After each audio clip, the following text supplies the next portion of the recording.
the rage that comes out when a working woman is like, I have to pay that loser on the couch? Are you kidding? And it's like, yeah, the law is genderless.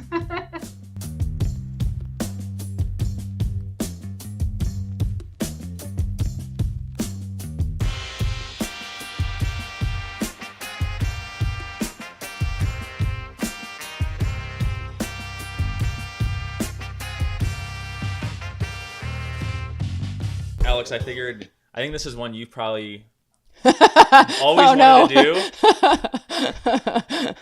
Are we revealing too much? No. No.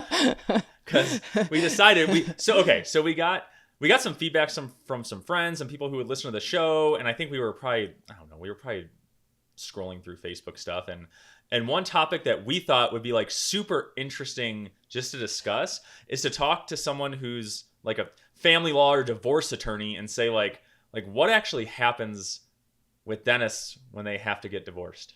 Yeah, interesting. I know. Mine is more for like personal research. Yeah, Alex is going to be taking notes the whole time. I have a list of questions. I know, right? Where did these come from? Yeah, I know. Yeah. What do I do here? How do I do this?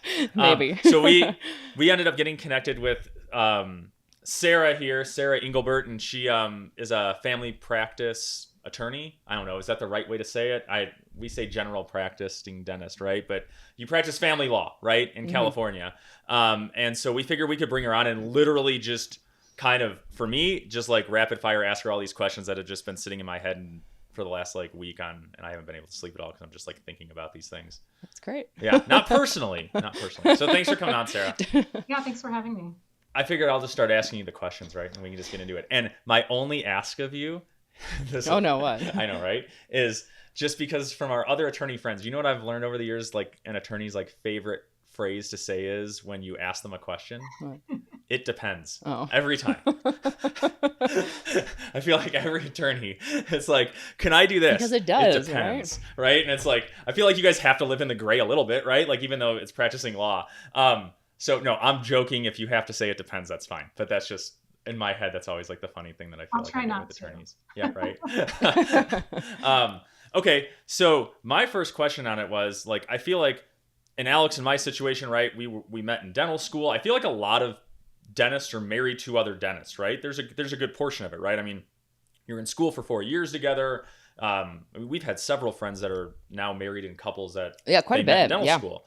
So I guess if we just get into it, like, what happens when someone or both parties or whatever file for divorce? And let's just go through the first scenario. What happens if you guys own a practice together? Like, how do you deal with that?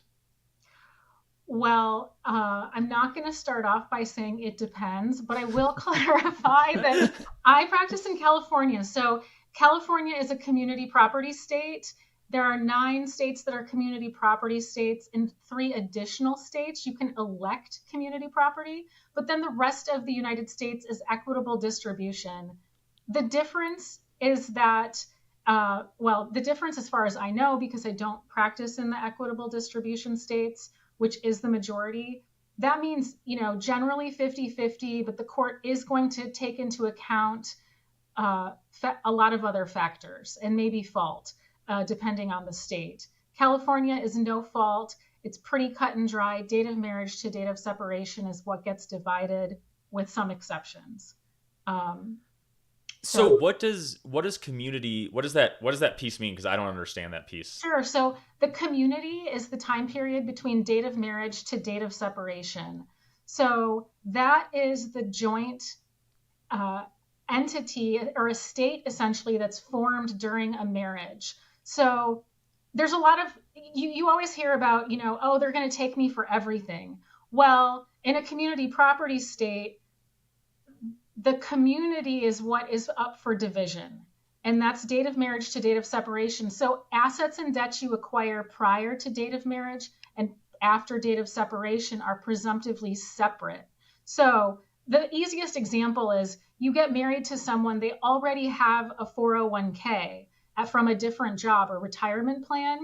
Well, in community property states, that's always their separate property unless they commingle it, right? So the new spouse can't take what they earned before marriage. Okay. And I guess the Gotcha. same could possibly be for like student loans too. Like if that happened prior to marriage, it's like that's someone else, that's his debt or my debt. Yeah, so It's like in like our separate. situation, right? Yeah. Like I didn't have loans because I did the military, right? So they paid for it. Whereas Alex was international, so she had a lot of loans. Um, and so in that situation, if we were in California and if there was a divorce, it would pretty much say Alex still has X amount left on her student loans. That is her responsibility to finish paying that. Yeah, that's the presumption that student loans are the debt of whoever incurred them, regardless of when. So that's an exception to the Ooh. community property. But you can argue that the community should be responsible if, for example, you went to school in the beginning of your marriage and had those loans in the beginning, and then the community benefited from those loans because of the job and the income and all of that. Yeah, so That's there's right. there's the it depends, right? Like that's the Yeah. point. Like I guess that's the whole point of it, right? Yeah. So that makes Yeah. sense. Or I guess could you argue if let's say you were married to someone who wasn't a dentist, but they helped support you while you were going through dental school, right? And then if like you could say and I guess in that situation, how does that work? Where like one person helped the other person had loans, right? But they helped support. Is that the same kind of concept where like the community kind of benefits from them going to dental school? So like the person who helped support possibly gets some of the benefit from that too? Well, whether the community benefits really depends on how long the marriage was, right? So if you incur those loans and then you only work for a couple years before your date of separation, the community didn't really benefit from paying for that education. This, Okay, that's this is fair. a common situation where people support the other spouse through medical school or dental school, and then you know the dentist or the doctor starts their practice, and 4 years later they're like, see you, and there's someone sitting there saying, wait, but I helped you with this, and this is community, but it's not, because it's the student. It goes back to the presumption that it's the debt of the person who incurred it. Okay, so then me being not you and Alex are both well, obviously you're way smarter with this stuff, and Alex just with your family, you guys know this more. But where my head goes to is I'm like, okay, so you had said like in California that's like date of marriage to separation, right? So just explain to me, because I know this is a dumb question, but then like why do you need prenups, right? Isn't a prenup basically like in a state like California? Is a So prenup basically saying everything prior to the marriage need like why would you still need that in a state like that?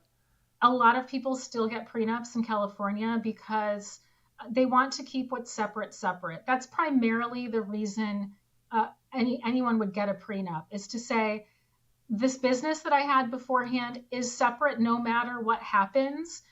But also, people more often now are getting married and saying, even though we're getting married, we don't want anything joint. We still want our own separate. We want to make sure it's separate, because what most people don't understand is that okay, so you get married, you have your separate credit card, your separate bank account in a community property state. It doesn't matter if that's just in her name or his name. It's joint. It's a joint debt, joint asset. So the you know a premarital agreement is good for managing your finances and knowing what is yours. Because a common scenario would be you have one spouse who's a spender and one spouse who's a saver. So at the time of divorce, the saver is like, well, I have $100,000 in the savings account, but it's in my name, it's mine. But the law says no, because you earned and saved that during the marriage. And then you also get stuck with the credit card debt potentially this other person incurred in their name alone. So, Yeah. so the prenup protects you against scenarios like that. Wow. Okay. And then what about the timeline thing? Like we always hear with like celebrities, it's like, hey, they got, they're asking for a divorce before that 10th year or whatever that is. How does that play into anything? Or is that just like, Yeah, in California, the 10 years is it's like a designation of whether a marriage is long-term or short-term. And typically in a short-term marriage, spousal support jurisdiction lasts for about half the length of the marriage. So if you're married 9 years, then you may have to pay spousal support or receive it for, let's say, 4.5 years on average. But if you're married for 10 years and 5 months, you potentially could pay or receive spousal support for the rest of your life, or until death or remarriage of a party. Gotcha. Right. Okay, gotcha. Yeah, that makes sense. All right. Well, we missed that window. Shoot. No, yeah. Okay. So then I guess because I know you practice in California, but like just talking big picture, like in the what? How many states are there? Yeah, in the other 40 plus states, right? That aren't the community. I'll butcher that part, but don't have the word community in them, and are, I guess, equitable distribution. I think is what you said. Mm-hmm. How does that work then? Because that probably applies to most people listening to this. That's a good question. I don't specifically know. I know from anecdotal stories of friends and acquaintances who have been divorced in other states and what's happened to them. But, the most common scenario that I can think of is the story of, oh, well, she got the house. And, in a traditional situation where mom was a stay-at-home, caretaker and dad was working, she got the house, she screwed me over, she's getting my retirement, and he's getting the business and his ongoing income. And that may not be 50-50, but that might not be a 50-50 split. But in California, we use a community property balance sheet. So we're cutting it down the middle and we're saying, okay, the equity in the house is this. Someone can buy the other person out if they're able, or you sell it and you split it. And then the businesses and a dental practice would get valued. And this is where people really get upset when they find this out, is that, let's say one spouse is the dentist and they have a dental practice. Well, dental practices have a unique value because, like you said, they are serving the community. And so people are going to come to that dental office, whether you're the dentist or not. It has a value and a client list you can sell. And so you have to value that client list, essentially, value that business and the goodwill and the community. And then that gets divided in half. But then that dentist is also going to be paying ongoing spousal support potentially based on their ongoing income. So a lot of times they feel like, it's like double dipping, but. Yeah, because I was going to say that would be my thought is, and then we can just talk about, I guess, California in general. But so if like let's just say we were in California, right? Like we have 2 practices. Let's say this is before we sold to like a DSO, right? And we just owned it. We did 1 practice in her name, 1 practice in my name, right? But I guess in California, it would still be joint, right? Because we could say, hey, we worked in each other's businesses, right? Or we helped. So if Alex was like, screw this, Eric did X, Y, and Z, I don't want, like, these practices are giving me PTSD. I don't want to be a part of it. I'm going to do my own thing. And I was like, oh, I'll keep the practices. We would have to value those practices. I don't know, say they're worth $2 million, right? Whatever it comes to. It would either be Eric has to take like a loan out to buy her out, and then he owns 100% of it. Or if I'm like, I don't want to do that, like I'm not going to take out more of a loan, then how do you handle that? Because then my argument would be, well, she has 50% of something and she doesn't want to work there and I still have to work there. Like, how do they, because I would imagine that's probably a common thing that happens. Well, you could sell the practice, right? You could sell her practice. Because that valuation is based on a sale. Okay. So does that end up happening a lot? Like either in dental or any other healthcare or something where someone's like either a sole proprietor or has like a small business, do they end up just selling the business? Because I thought it would be yes, but Alex was like, I don't know why you would. If it was cash flowing and it was good, why would you want to sell it? Yeah. Well, you might have to. Right. You might have to. And it depends, maybe you're just like, I don't want to be a dentist anymore. I want to go to Costa Rica and surf and I'm over this. Like, right. So you, it's so individual if you're going to sell it or keep working in the business, Okay. That makes sense then. What else happens in California or I guess in other states? Is there any, let's say, because I feel like the stereotype with dentists, this is a stereotype, Okay. is that, let's say this is the stereotype with dentists who are married to other non-dentists, Okay. right? They end up having a relationship with the hygienist, right? I feel like I've seen that happen a few times on Facebook groups. I've seen someone go that route. If that's the case, does that change anything in like, I know you said it's no fault. Is that like, does California, is like the law of California not care? Like you can kind of, as long as you're not doing anything like illegal, which I don't think, I know in the military, I think adultery was illegal, but I think in like the general world, it's not. Like, is that just like, like it happened, like that sucks for you, but that doesn't give you a better case. It doesn't do anything like that. Yeah, so California is a no-fault state, which means you can get divorced for any reason, and it's not your fault, and it's not their fault, and it doesn't matter what you did. So it wouldn't matter in California, but it's a state-by-state issue.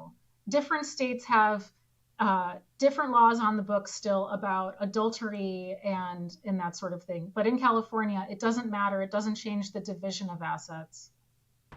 If you like our podcast, check out Alex's newsletter, Just 2 Minutes. It's full of great advice, which makes sense considering it's her thoughts and not me sidetracking her every 2 seconds. You can subscribe at coupleofdentists.com. The link is in the show notes. Now, back to the pod. What are the most common things you see when you're working with like dentists? Like what's usually the scenario that happen? Yeah, sure. So I find that, dentists seem to be very secretive. And that's, I think, just in the medical profession in general. And so what dentists and other medical professionals are often surprised about is that all of a sudden you're getting divorced, your entire practice is discoverable. So I've had cases where, we get emergency orders and we go in and forensically examine the computer files that are in the office because of, whatever is being alleged. The client lists, obviously, like this is all discoverable, and rightfully so. The medical professionals and the dentists are like, wait, no, that's confidential, that's mine, that's private.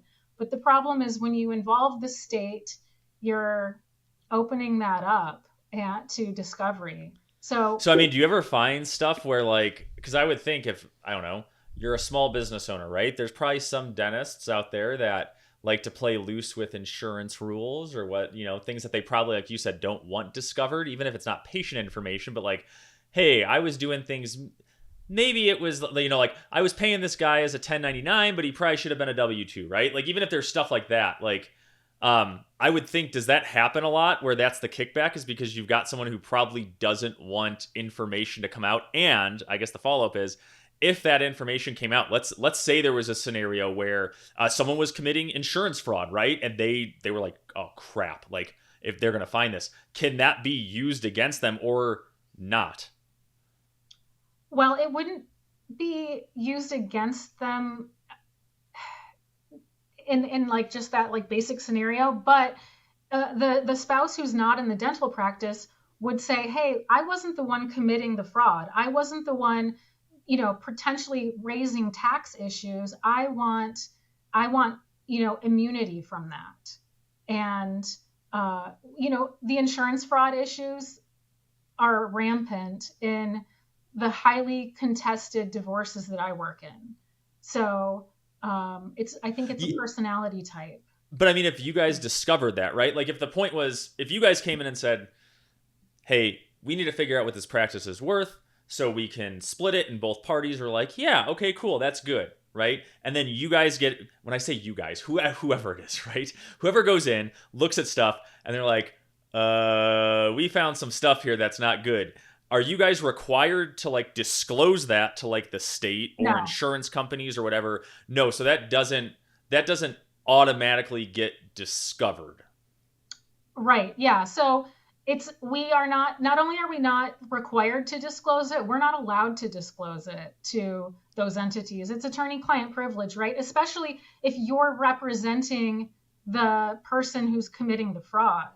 But there's nothing that's going to stop an angry spouse from filing a public declaration with the court saying, I need $100,000 in attorney's fees to pay the accountant, the forensic accountants, more money because we discovered X, Y, and Z. And then that's in a public file. So story is just don't get divorced, and then this isn't an issue, right? Yeah. Yeah. Or if you're the one that has this exposure, make a good settlement proposal right up front just to get it over with. Yeah. Yeah. I mean, totally. that's what we Yeah. kind of hear too, right? Like from either attorney friends we have, like I just watch Suits. yeah, right. Yeah, that's true. Just make a good Although deal. Suits LA kind of sucked. That one was not a good one. Oh, That yeah. spinoff kind of was not good. But no, they always seem to say. I mean, I guess Harvey Specter says it too, right? He's like settle, right? Like, is that usually I guess can you explain the advantages to that from a client's perspective, and then even like from your guys' perspective? Because I feel like a lot of attorneys too are like, we'd rather just settle the case. So like, I guess from both standpoints, why is that usually more desirable? Well, it's usually more desirable because it's going to result in less attorney fees for both of the clients. I mean, in a divorce, attorney fees can get extraordinary. Anywhere, I would say it's going to cost someone at least $10,000 if they're hiring an attorney in Los Angeles. But, we've had cases where the attorney's fees on each side are in the millions. And, if you've got that money to spend and, some people want to litigate for sport, like they think that's fun, good for them, but most people don't. So the advantage is just, pay your spouse a little more, or else you're going to pay that to your attorney. And some clients will say, I'd rather pay you than pay, the other person. And it's just foolish. You really have to look at it like a business transaction. And how can I resolve this with the least cost? Yeah, because it seems like you're right. Unless it's like you're trying to just be scornful or you really want to hurt the other person, it just seems like that's probably easier. So, okay, has anyone ever asked you, I don't know if you can't answer it, just tell me you can't answer it. Okay. But have you had clients ask you like, hey, I'm probably going to get divorced here. Can you help me hide some shit? Like, can we hide assets? Like, I know that's probably not legal to do, but like, do people try to do that? No one ever says it that blatantly, but people, we do pre-divorce consultations all the time. There's a lot of divorce lawyers do what we call divorce planning, right? People want to find out if I'm going to get divorced from this person, what's in it for me? Or what am I going to have to give up? Yeah. So, no one's ever said like, what can I do to, to hide this? But, I'm ethically obligated to tell them what the law is. And if they tell me they're committing a crime, I can't, maybe it's not a crime, right? But it could come back to affect them in the future. Yeah, that's fair. So that's like treatment planning and dentistry, right? They have divorce planning. Or like tax planning. Yeah, it's like, or tax planning. Yeah. It's like, let's go through our checklist of stuff. No, that's important. Okay, so offshore accounts, probably Alex has this thing where like, I think because like I said, she grew up watching like The Firm and all these movies, these attorney movies where like these smart business guys figure out for a certain time period how like not to pay taxes and move stuff to the Cayman Islands and do all that kind of stuff. I don't think people actually do that, but that's just from me not knowing that. Is that a thing that people actually do? Like if you're super wealthy and like, can you do it? People do it, but again, you have to have the means to do it.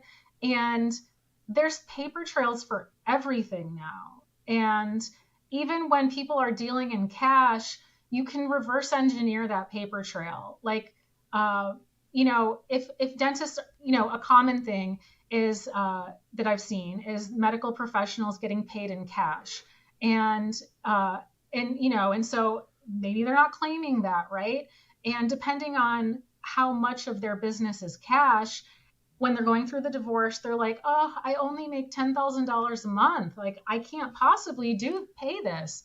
but we can look at their credit card statements and all their other documents to say, well, that's interesting, since you're spending $40,000 a month, you've obviously got to be making that, at least that. And a lot of time, and so the court will look at that, and we call it imputation, where you're assigning basically a value to something that you don't have the W-2 or the 1099 or the K-1 to show it, but you're saying based on their spending, they're making at least this. And if they were paying taxes, which they should be paying, then we're going to increase that by a multiple as well. Yeah.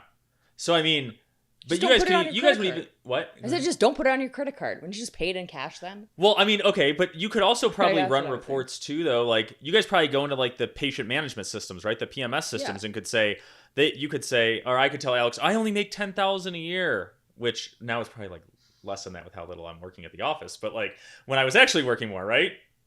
But you guys could then look and be like, well, the practice is doing $1 million a year, and it says you produced, $600,000, and you're paying yourself 30%. That doesn't match to this. So will you guys go in and forensically like look also at like those type of reports too, to try to come up with a number? Yeah, absolutely. And there's an expert called a reasonable compensation expert who sometimes you bring in to say, okay, this person might only be drawing X amount of dollars from their business, or they're saying they're only making this, but based on what they do and their credentials, they should be making this amount.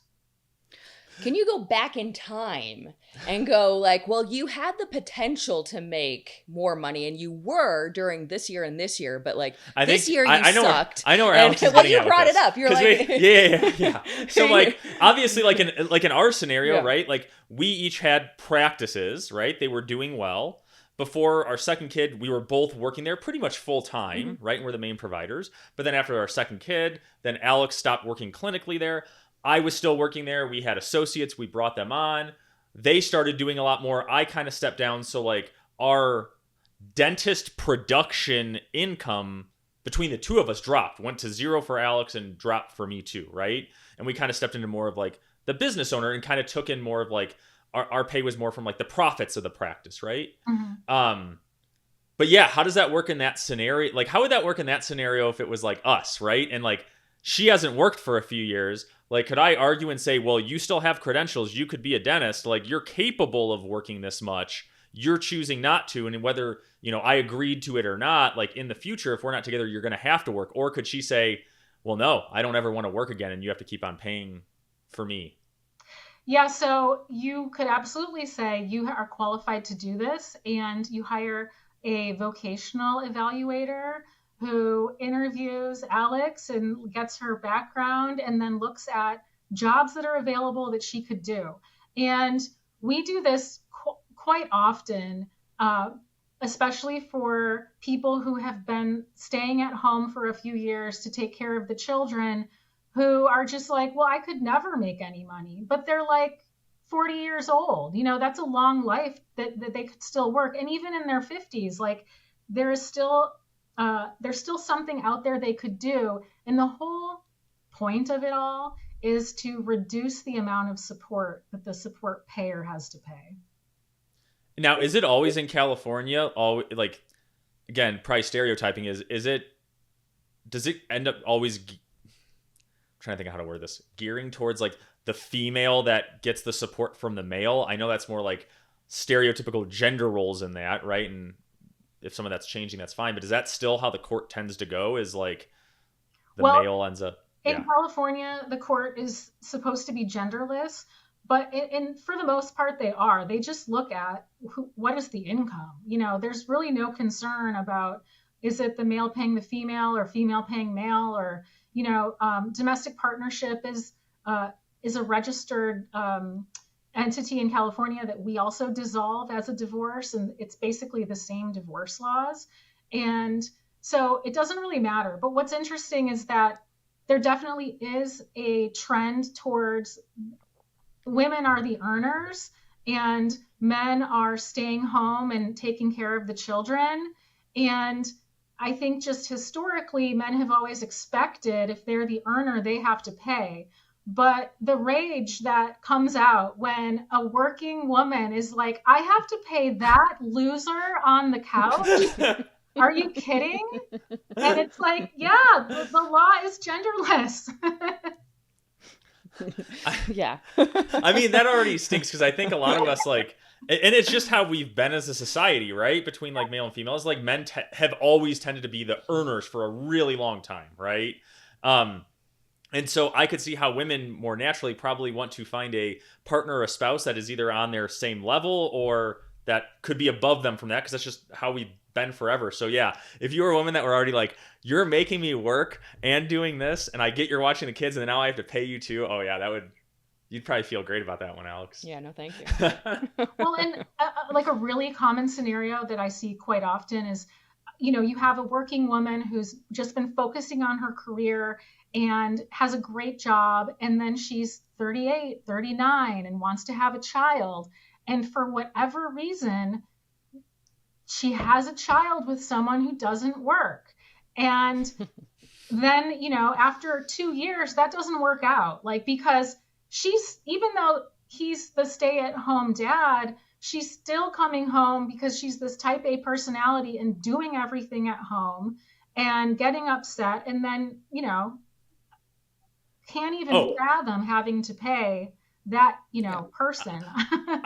I'm sure if they did a study and looked at like what stay-at-home moms do and what stay-at-home dads do, I wonder if there's kind of a discrepancy there. Because you're right. I feel like if like my mom was a stay-at-home mom, right? Like your mom did too. Like she probably still helped out when like, with all this, all like taking care of the kids, making sure everything's good, making sure the house is clean, doing all that. I guarantee you, putting me or like my dad or most of my guy friends in there and saying like manage it the same way, it would be a shit show. It would not be. It just wouldn't. The bar would be so low. It would be like, is my kid still alive? Yeah. All right, it was a good day. My house is wrecked. I still have to I still have to clean it. I still have to make dinner. I still have to pay the bills. I still have to do all of the stuff. So it's another job. Yeah. Oh yeah, it seems like that's another podcast. We found a way to weasel into this thing. That's pretty funny. That is kind of funny. Okay, I wanted to go over some movies that are kind of focused around divorce and stuff like that, because that's obviously where I get most of my information. And so I wanted to see if this was true or just like Hollywood myth. So in the movie Marriage Story, so Scarlett Johansson, I think, what's his name? Adam Driver? Yeah. Yeah. She ended up calling every top law firm so that he couldn't hire any of them. Is that true? And does that work? Is that a strategy? Yeah. That is true. That is something that happens, but it's not just as easy as calling and having a simple intake call, because, we're on to that. So you have to establish an attorney-client relationship in that consult. So, if you want to do that, you should pay that attorney a consultation fee to really get them out. So you don't have to retain them. You just have to talk to them, and you have to share confidential information. Okay. But people will do that, and I would assume that probably happens. Does that happen more with like if it's like a high profile divorce or there's some issue, or like I would imagine that probably takes money, time, means, right? And so like, is that usually when you see that, or do you see that with like, John and Sarah that are down the street from you? Typically, I don't see it with, let's say, like middle income people, but like upper middle income and certainly higher income, they're more likely to call several attorneys to do that. But most people just call, like most people end up retaining an attorney based on a recommendation from a friend or a colleague or something. So, but I mean, wouldn't you say, like, if you were representing someone, would you tell them that's probably not a good strategy because you're already setting the stage that you're going to be adversarial, and so you could have probably solved this easier, but now by you taking this first move, now you've probably pissed the other person off more, and now this is just going to get drawn out and get uglier. I would think that would be like a losing strategy, though, right? If the goal is to just be done? I know Alex is shaking her head. Alex is much more cutthroat than I am. So like, we already know what would happen in this scenario. I think we're walking through it. I'd probably be like the nice one in it. And I'd just be like, why can't I find an attorney anywhere in Denver? Yeah, no kidding. They're all on speed dial. I mean, I think if someone's doing it, I don't recommend it to anyone, but it needs to be strategic, because you don't want someone conflicting out an opposing counsel who may have some kind of reputation, and that's why this person is conflicting them out. But you know from your experience in working with them or working with their firm that they know what they're doing, which is always a good thing. And, you get along with them professionally. So, I'd rather deal with somebody I know than somebody I've never heard of. So you don't want them conflicting out everyone in town. Yeah, makes sense. Okay. What about from like War of the Roses? So like they completely just want to ruin each other. It's like, I want to take everything. Like, do people kind of get like that? Or is it like, for the most part, everyone's fairly fair, I guess? Or have you encountered some people that are just like, no, I'm taking him for everything he's got? Yes. And it definitely exists. And people are limited by how much they can afford. So if someone wants to litigate every issue, I can do that as long as you can pay your bill. But, lawyers aren't charities. So that is where people really have to consider, am I doing this out of anger and spite? Am I doing it on principle, which is never a good reason to litigate? Mm-hmm. Well, rarely. And so people who can afford it do it for sure. Okay. Interesting. We touched on a little bit of this one already, but like obviously a famous movie is Kramer versus Kramer. And that's where, the mom she gets the kids despite Dustin Hoffman being the primary breadwinner, and he has the money and all of that stuff. And he's the active parent, but he loses custody. So I guess we kind of talked about that a little bit. It's less so now, I guess. But yeah. I guess the follow up on that is, does it end up happening where the female tends to get higher likelihood of getting more custody or more time or full custody, or is that not the case anymore?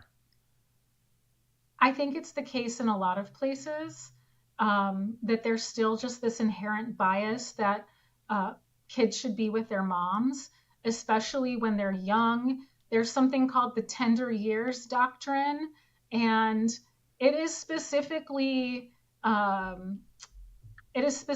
like not to be followed in California, meaning just because a child is young doesn't mean they need their mother any more than their father. But there are a lot of states where, they're basically going to default to mom. And then, dad has to really fight for time. But in California, at least in Los Angeles, the courts really look at like what's really been happening, like who's really been spending time with the child. And obviously if you have a stay-at-home parent, that parent is the one that's, probably doing the heavy lifting with the children. But even so, a lot of people will say, well, yeah, I was working late because I didn't want to come home to that person at the house, so I worked hard and I spent time with my kids on the weekend. But now that I don't have to live in a house with that person, I want to spend time with my kids during the week.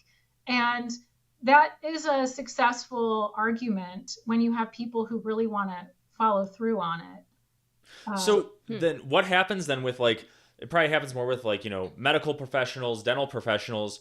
They have sometimes odd hours, right? Like you're on call, right? Like a dentist may not be open Sunday night or Saturday night or doing a shift like a nurse might be or a doctor, but they might get a call, right? And say their normal plan is they come in and help the patient. Does that happen a lot that you see in that profession? And how do they handle those situations? Yeah. So, hopefully you have parents that can get along and co-parent in that situation. in my line of practice, it's more high conflict. So a lot of times there's communication issues and they can't get along like that. So basically, if it's your assigned time, it's your assigned time. And if you need childcare related to work or whatever reason, you're responsible for figuring that out. If you can't maintain a cooperative relationship with the other parent, and it happens a lot for, I see it a lot with nurses and police officers and, all the medical professionals. What's your next movie? Oh, okay. If it does go to court, just being really emotional, does that help? Usually no, because, it's not people, I like listen to people cry almost every day of the week, and that's totally fine. And people cry in court, and that's fine. But it's fine to have like genuine sad emotions about your situation, but being hysterical or over the top or like unable to regulate your emotions makes the judge uncomfortable. It probably makes them seem like, do you want this person to be around the kids if they're like, is this how they are at home, right? Can they not like, a lot of times they'll be like, do you need time to compose yourself? And judges have a higher expectation of professionals, like medical professionals, dentists, doctors. They're like, look, you're a public facing person. You're in the service industry. You should be able to hold it together in court. And like emotional theatrics really aren't beneficial to the person who's doing it in court. Yeah. I mean, I guess that kind of makes sense. Yep. Yeah. Cool. No, that was pretty much it. I mean, I have First Wives Club kind of thing. See, all these movies I've never heard of. So like, I didn't know, like, have you, I didn't grow, like I said, but I didn't grow up with like a lawyer in the family, right? And these are just like normal movies to watch when you're like, but not like when you're like 8. Like, I feel like this is what she watched when she was like 8 years old. No, like, when I was, I know when I was Jurassic listening, Park and like I was Ninja listing out these Turtles. movies, like I've never heard of any of these. I'm like, seriously? Yeah, she went through those. I was like, I mean, you've heard of Liar Liar, obviously. You've seen that one. Okay. Yeah. So there's that. And Mrs. Doubtfire, you know that one. That's Yeah, but those are more like those are both custody issues, right? Like Mrs. Doubtfire, he can't see his kids, so that's why he pretends to be Mrs. Doubtfire. But what's the one with Liar Liar? I don't know. I think he might be representing someone that's going through a divorce. Oh yeah. But he is too, right? Oh yeah, he's already divorced. Something. Yeah, I don't know. One of those. It's a funny movie though. We all know Eric wants more friends. If you're enjoying this episode, share the podcast and then tell them to DM Eric so he can hit his quota of 1 new friend per day. Now back to the episode. So then, do most divorces within dentistry, do you find that most of them end up being pretty like amicable? Like what percentage of the cases that you take on that are with like healthcare professionals too are just like, it's pretty cookie cutter, right? Like you get for us, a lot of times you have a patient come in and 80% of them are very similar, right? Like they need to get their teeth cleaned and they might have a cavity or two, right? But like not everyone's coming in and they don't have like all their teeth are mobile and they all need this big treatment plan. Like, I don't know. That's a very long-winded way of asking that question, but. Most of my clients are high conflict and they don't get along with their spouses. I would say only like 20% of my practice are people who come to me and they say, here's the facts and like, we get along, we communicate, we just, need help figuring this out and like in applying the law. So, with the dental cases that I've experienced, they end up settling usually after they've spent a significant amount of money on attorney's fees. And they end up settling because they either run out of money to litigate or they realize that they don't want to expose their practice publicly in court. Yeah, that makes sense. Especially too, if you were like say you were a dental professional that was a speaker, right? And you were at conferences and events. I could see how you'd probably want to keep things quiet because you may not want that just getting out into the public. Mm-hmm. I mean, that makes sense. Yeah, that's interesting. So did you have to, okay, this is, I was thinking about this when you were asking it earlier, like being in court and people going hysterical and stuff. Like in dentistry, right? Like we'll have patients come in and, some people are are sad because they've gotten themselves into a situation where their mouth isn't in good shape, and you want to have like sympathy for that person and understand, but over time you start to learn like, well, I also like can't get sad too, right? Like I'm here to help solve an issue and all that kind of stuff. Did you find yourself in the beginning when you first started practicing, was it ever a challenge to kind of deal with the emotional side of this? Because what you're doing is very emotional for a lot of people, right? It's a huge decision. It's usually, there's a lot of anger, frustration, sadness. Do you become callous to that at some point? Or like, were you kind of say always like that, where you're like, yeah, like this is just, I'm dealing with facts, right? Not feelings. Yeah, you definitely become callous to it. And family law is a difficult practice. So a lot of people try it out and they're like, this is not for me, because they get too emotionally involved in the cases. Maybe it triggers something from, their past. My parents are still married. I never personally experienced divorce. They live in the house I grew up in still. So I don't have any of these, childhood trauma type triggers that happen. But certainly, like, I feel for my clients, but you just can't, you really have to compartmentalize it. Otherwise, it's going to, take over your life. And, what I often say is like, I didn't make these choices that these people made. They made these choices. So now let's figure out how to either fix them or move on. But, it's not my responsibility for the choices they make or continue to make.